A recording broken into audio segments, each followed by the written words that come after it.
Hey, McGinn, great to see you again. It's Mr. Lohn. Welcome back from the weekend. We're about to start another 5 days of read alouds. Always excited to grab something off the shelves here and to go on a journey with some characters.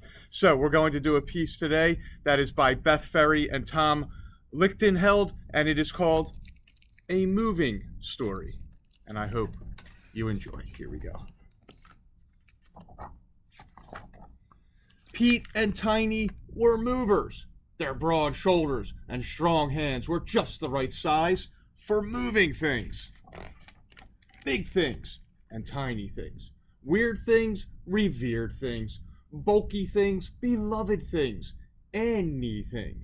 Nothing was too small or too light to wrap up tight and treat just right.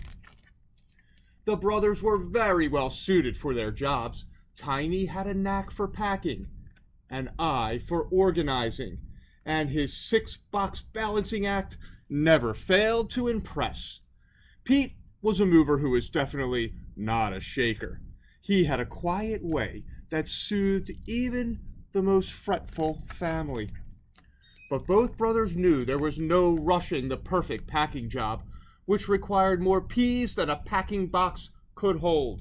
Padding, peanuts, paper, packaging, preparation, protection, patience. Whew. Tiny and Pete were in the middle of one of their biggest jobs ever. The panda family was moving. Hupsy, said Pete. Who? Said Tiny. Got her, asked Pete. Got her, said Tiny. Torky, said the littlest panda. Tiny and Pete smiled at the panda and her turtle every time they passed.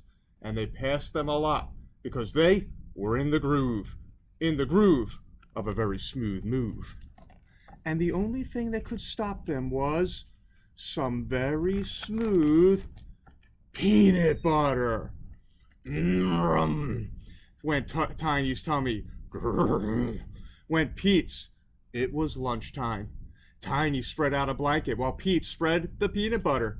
Then they both spread their arms in invitation. Lunch munch? Pete asked. Yum scrum, the panda answered. Peanut butter lettuce wraps were her favorite. Pete showed her how to make fireworks sounds out of bubble wrap, while Tiny transformed the packing peanuts into confetti. The little panda's laughter made it feel like a celebration.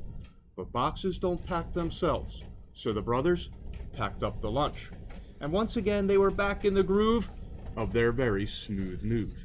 Until something went wrong. Something went missing. Tiny had just placed the final box in the truck, fitting it in like the last piece of a puzzle, when the little panda called, Torky, where are you? Her turtle was missing. Can I look? She asked the brothers, holding up the empty tank. You betcha, Pete answered. Not a fret, Tiny added, patting her head. I help, the little panda said. The search party searched everywhere until there was only one place left to look. Torky, the little panda called. You in there? Tiny stared at his perfectly packed truck. Oh no, he said, shaking his head. But Pete was staring at the little panda. Tiny, he said.